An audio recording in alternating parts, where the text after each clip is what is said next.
The crowd was getting thick and starting to turn nasty. One of the huge speakers that the students had placed on their balcony was blaring NWA's Fuck the Police. Every now and then, a bottle would fly past us.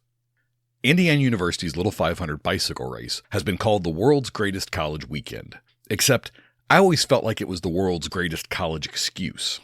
Excuse to get drunk, excuse to party, excuse to commit bad behavior. In 1991, it got really bad. Full-scale riots in one of the college apartment complexes next to the football stadium set the tone for the next decade of Little 500. The department prepped for the 1992 Little 500 event different than previous years. No tolerance was the name of the game, and leading up to the weekend, everyone went to jail.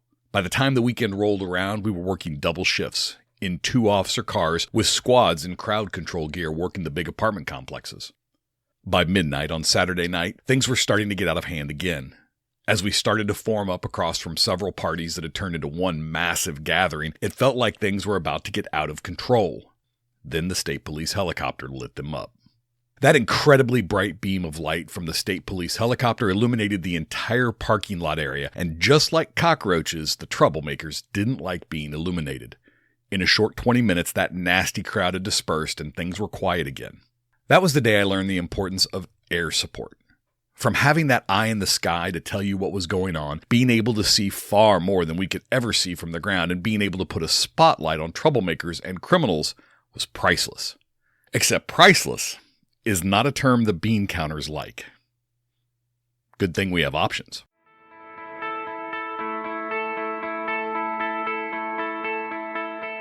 It's time to start telling our own stories. I'm Steve Kellums, and welcome to Blue Canary.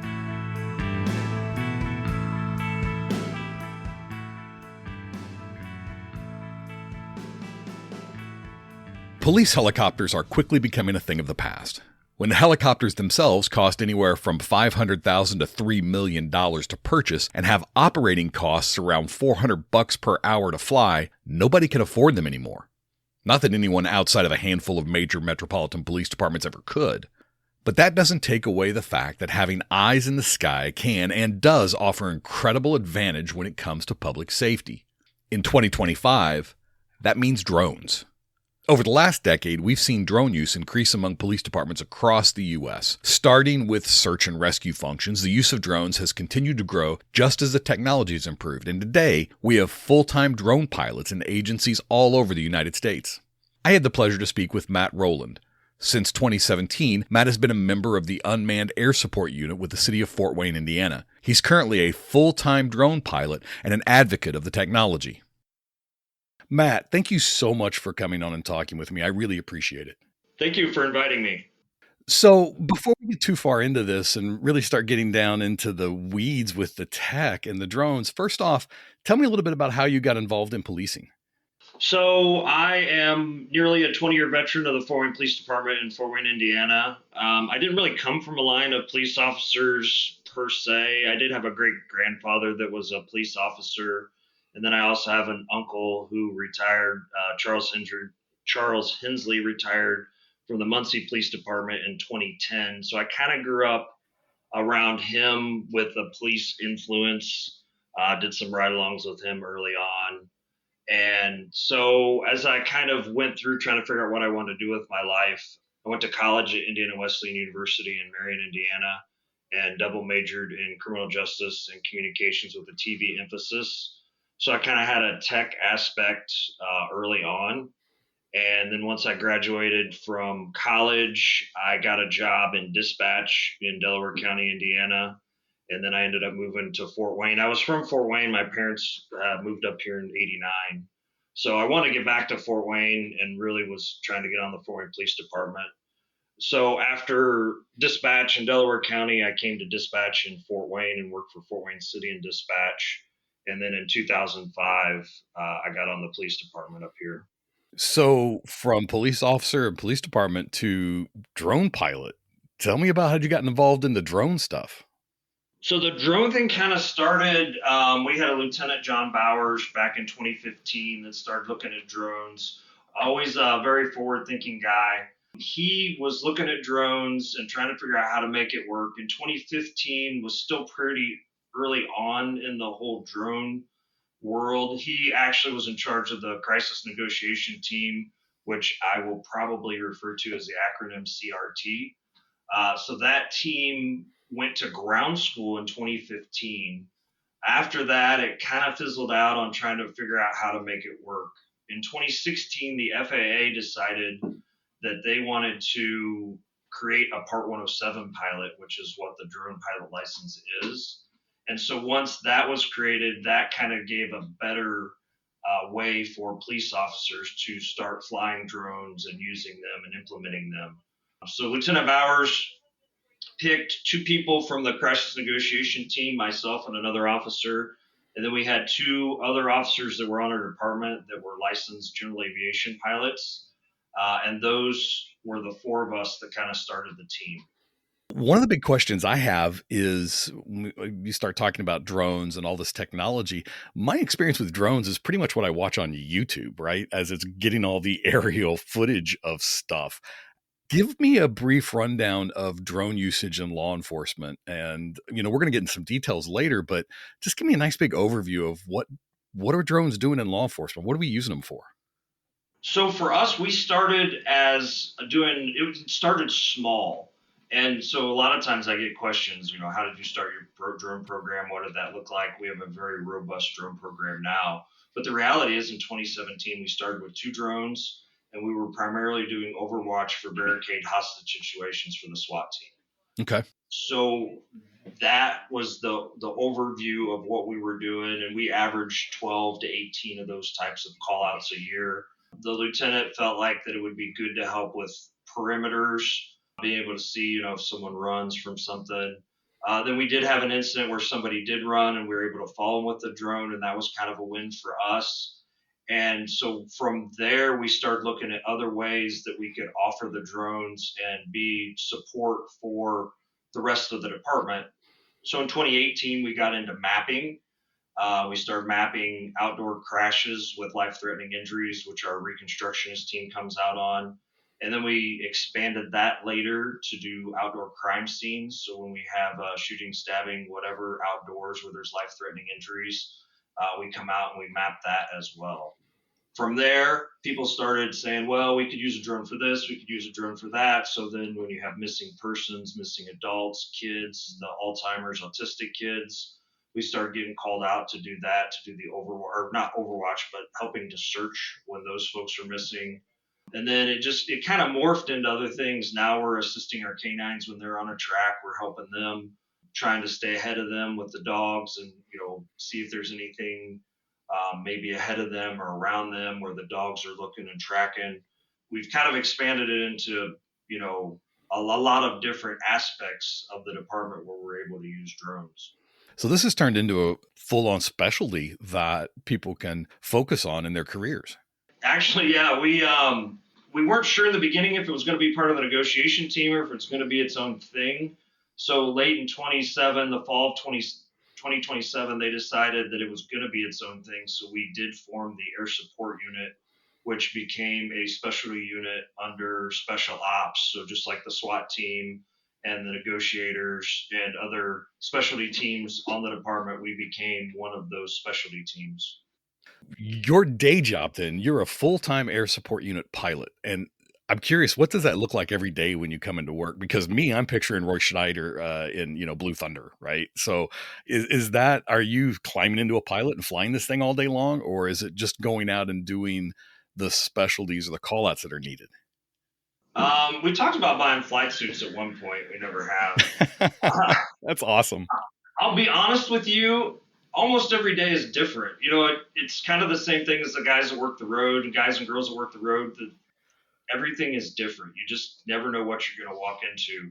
I'm one of 2 officers that are assigned to our unit. Officer Mike Hickman is the other one. I've been assigned for 4 years to the team. He's been assigned for 3 years to the team. And then there's a lot of kind of administrative things. Sometimes I describe my job as flying a desk, for lack of a better term. I still get out, fly the drones quite a bit. But there is a lot of admin side. We have a Sergeant Mark Brooks, that's in charge of our team.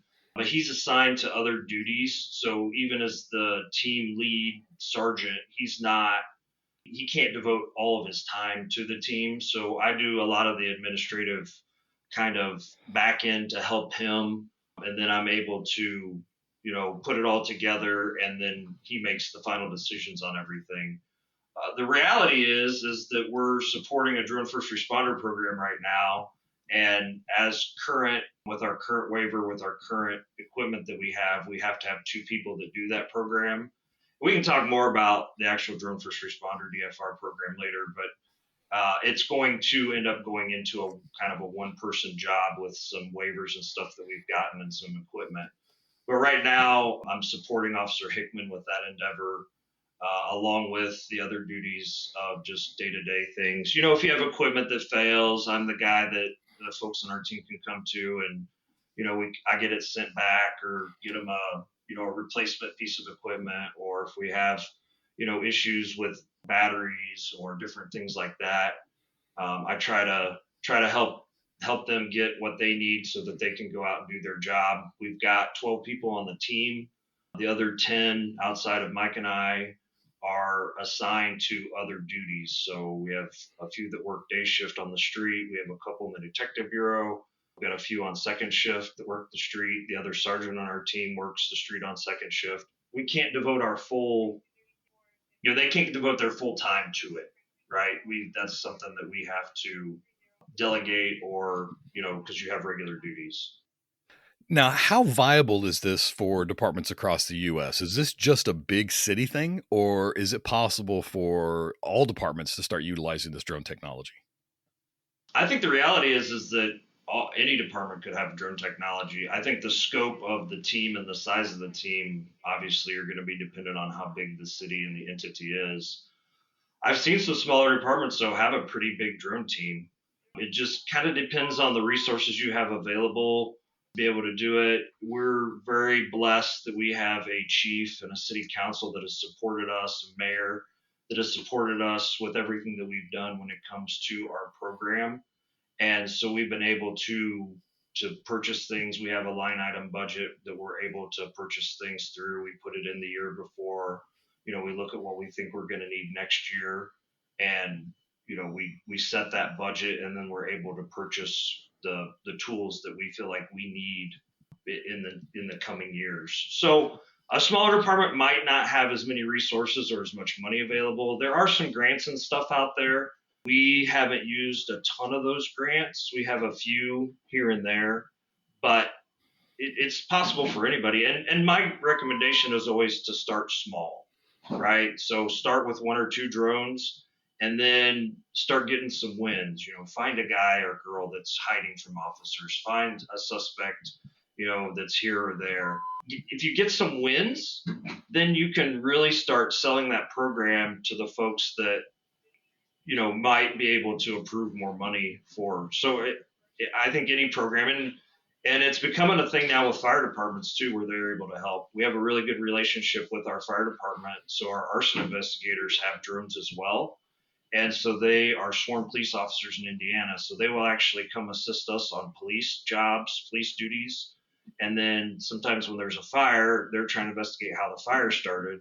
So we're able to go assist them with the thermal from the cameras and doing overwatch and maybe helping them with where the equipment needs to go or where the fire's spreading to. So there is a workflow that works together with fire as well.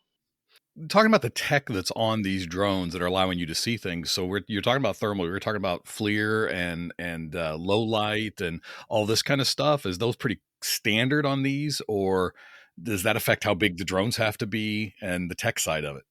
So all of that has gotten better since 2017. The thermal that was in 2017 was not great on the drone.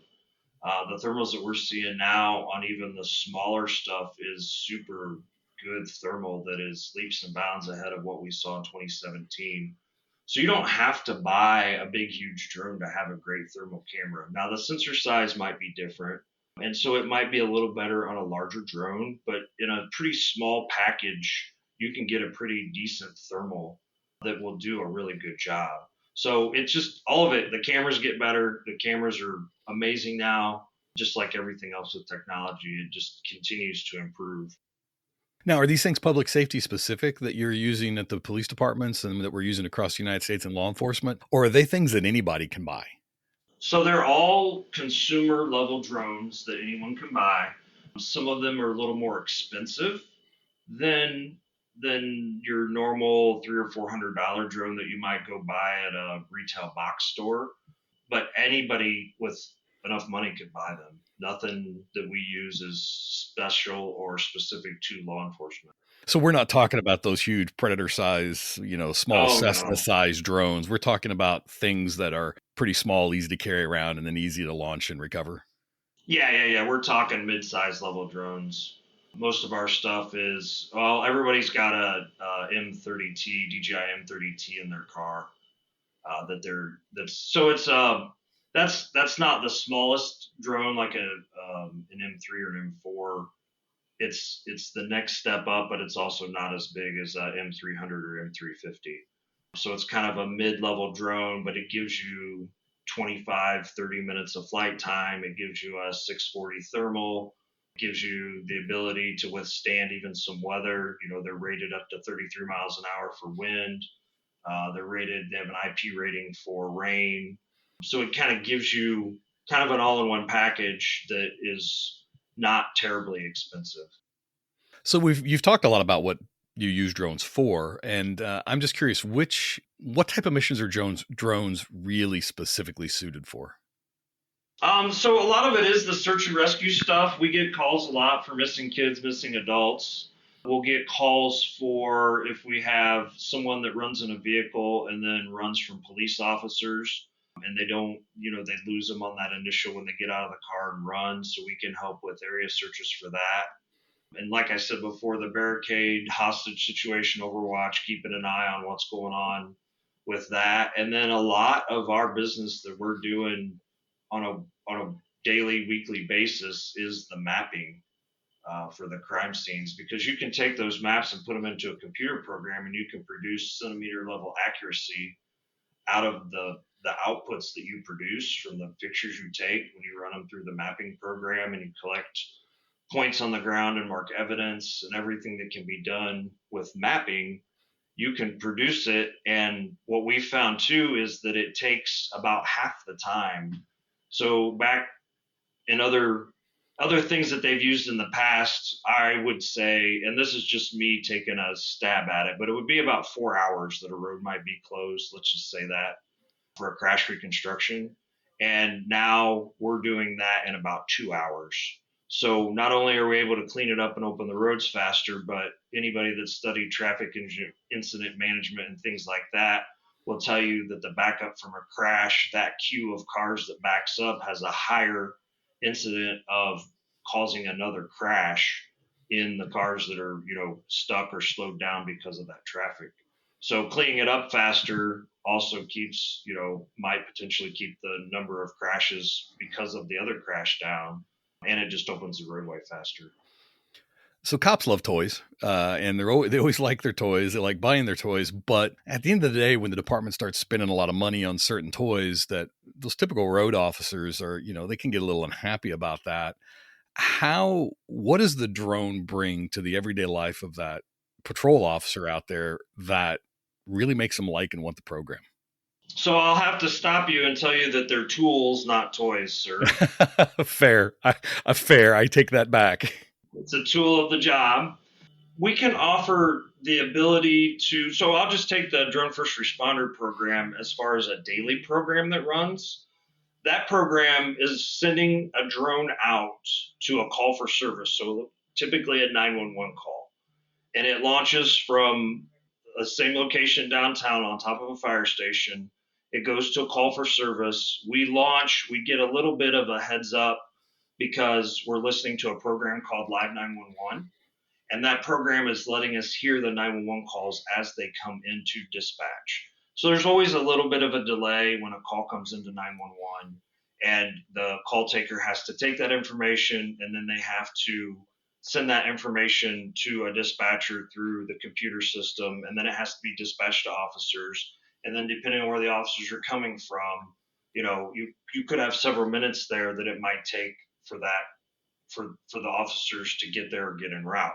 Well, with the drone, when we hear those calls come in and we make a decision, hey, is this going to be something where we think the drone would help? We can launch the drone, and then the drone can get there, and the drone sees what's going on before officers get there.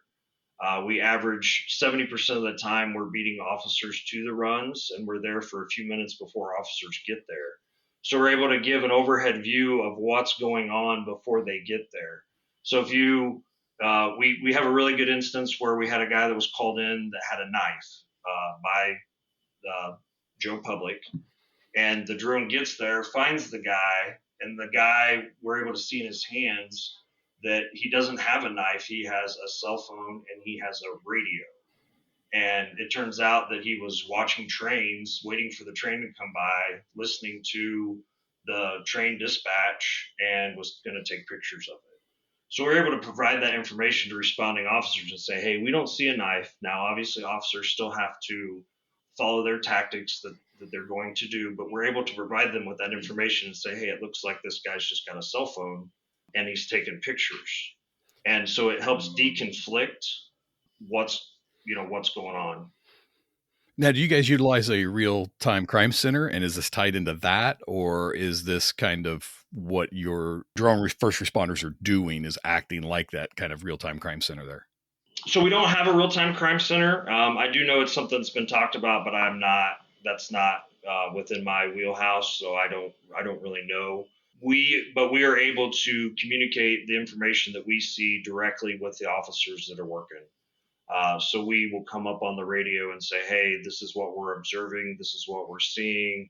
This is where the person's walking. A lot of times people will move from one place to another. Sometimes when they're making a call, or if they call in a suspicious person, that person might move from one place to another. So we're able to follow with the drone, and then we call it out. So it's just us as far as the drone first responder program.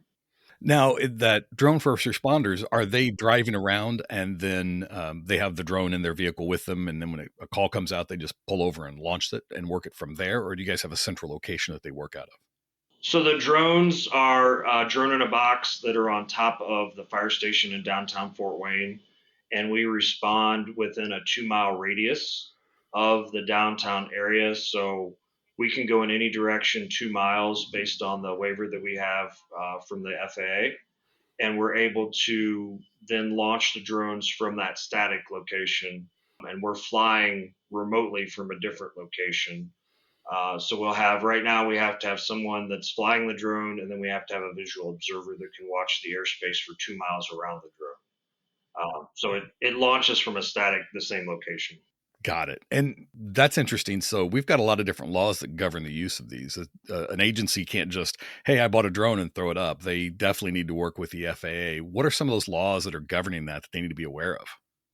So the FAA says that obviously besides the whole being in and around an airport and the areas where you're supposed to be, the regular flying the drone like we're doing under this program, it falls under a couple of different options. You can actually get a waiver now through Part 107.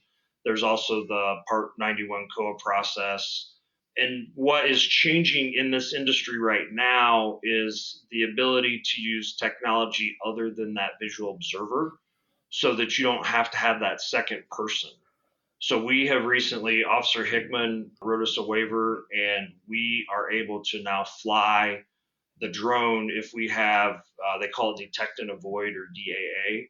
If you have equipment, we're using Cassia G that we're getting set up right now, which will be able to monitor the airspace. So that equipment will be able to tell us if another plane or helicopter is flying within the area that we are responding to, and so that we can deconflict the airspace. And what's changing is originally when this all first started, so this whole concept of DFR comes from Chula Vista, California. They did it under a different waiver option at the time, and now it moved to Part 91. And then we were the first entity to get a Part 107 waiver with no visual observer that was on the roof. And the technology coming in, being inputted, we're flying with a program called DroneSense that can also intake the iris stuff into it as well. Plus, it also has ADS-B, which is the tracking mechanism for tracking all of the aircraft that are flying, especially commercial stuff. General aviation mostly has it, but that technology all being brought in allows us to have a waiver where when everything's set up and working, we won't have to have that second person, and we'll just have one person that's able to fly the drone. As you're talking, one of the things popping into my head is there's so much technical side to this. Are we going to see, or do we have other agencies out there that are using civilian pilots for these drones? And if so, doesn't that take away a little bit from the kind of cop mindset that you can get that can really help you do your job as a drone pilot? So there's a couple schools of thought on that.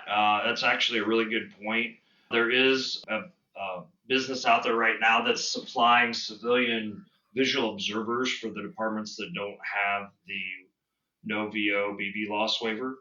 And then there are a couple other businesses out there that are trying to supply pilots to run the program so that it doesn't have to be a police officer. The one issue, though, that we've kind of seen in the industry that you have to be careful with is if they're going to talk on the radio, it's better, it seems to be better anyways, that it's someone that's either retired law enforcement or someone that's kind of been in the scope and the operating systems of police so that they kind of have an idea of the situation at hand and the information that officers need and the ability to only give them what they need. You don't want someone that's just going to talk on the radio all the time, right? And take up that traffic. So it's kind of if it works for you or manpower or financially, it is something that I have seen some other departments use. For us, right now, we're using police officers to run the program, but it is something that other agencies have looked into. You said a retired officer. It sounds like it would be a great retired officer job to move into a full-time drone pilot position.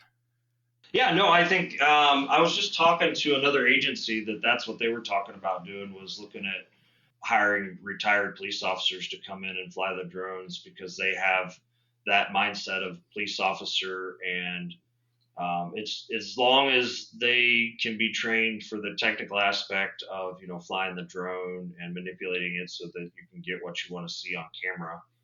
That's something that definitely some places have looked at. What are some of the ethical concerns of drones, drone usage, and flying out there and looking into people's windows and all that kind of stuff? What are some of those concerns, and what are some agencies doing to alleviate the public of those concerns? So the ethical mindset obviously is privacy concerns. In the state of Indiana, we can't fly a drone over private property unless we have warrant, consent, or exigent circumstances. So for the drone first responder program to work, it is flying under exigent circumstances because someone has called 911 for help. If someone's called 911, then that's exigent circumstances. We're sending an officer, so we're sending a drone. One of the things that we do is that the drone camera points straight out until it gets there and then points down on the target property that we want to observe or the area that we want to look at. And then when the drone comes back, the camera points up and it flies back and it lands without looking at, everyone's property that it was in between where the drone launched from and where the call for service was.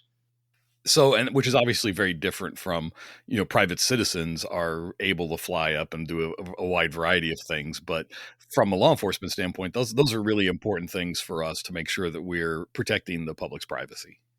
Yes, and a lot of people think that a drone can see right through a window and can see, stuff that it shouldn't be seeing.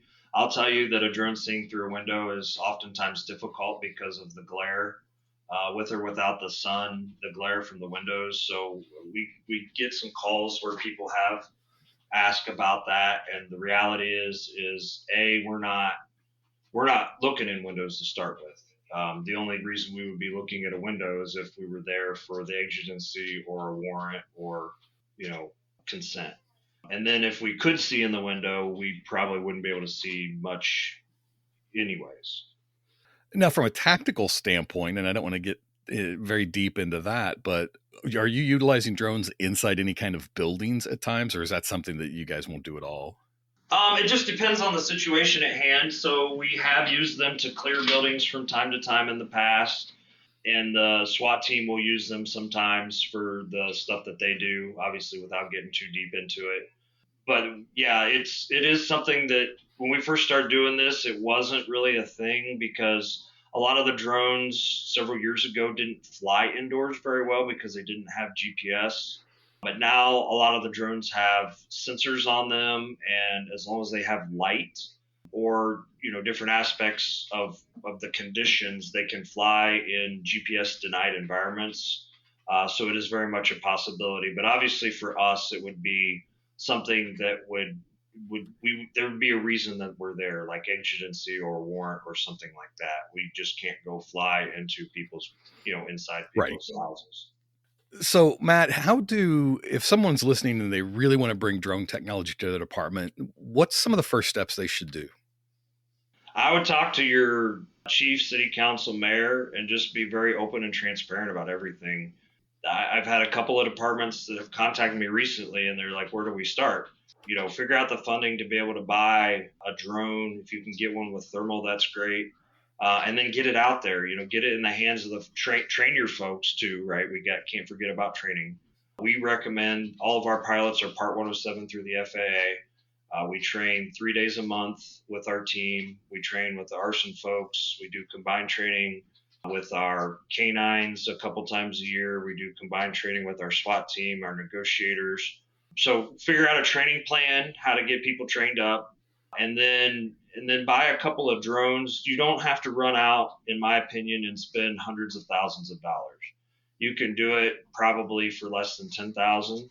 I hate to put a number on it, but it's nothing crazy, right? But buy a couple of drones and get them out there, get your folks using them, and start getting some wins, finding some people. It may not happen overnight, but within a few months, you'd be surprised. Sometimes we're looking for people that have run from the police, or we're looking for missing kids. And it's not even just the criminal aspect of it. Find somebody's lost dog, on the public side of it, right? The public has been very supportive of our program. And when you can show wins for the public, whatever that is. I was talking to a department recently, and they said they got more accolades because their drone pilot went out and found a lost dog than anything else. So it's good PR. We do a lot of demos where we come out with the drones. Sometimes we fly them. Sometimes it's just a static demo. But we invite the public out to see the drones. We got nothing to hide. We're flying this program. Everything we've done from 2017 when we first started our program, if you Googled Fort Wayne Police Department drone program, you'll find a lot of information.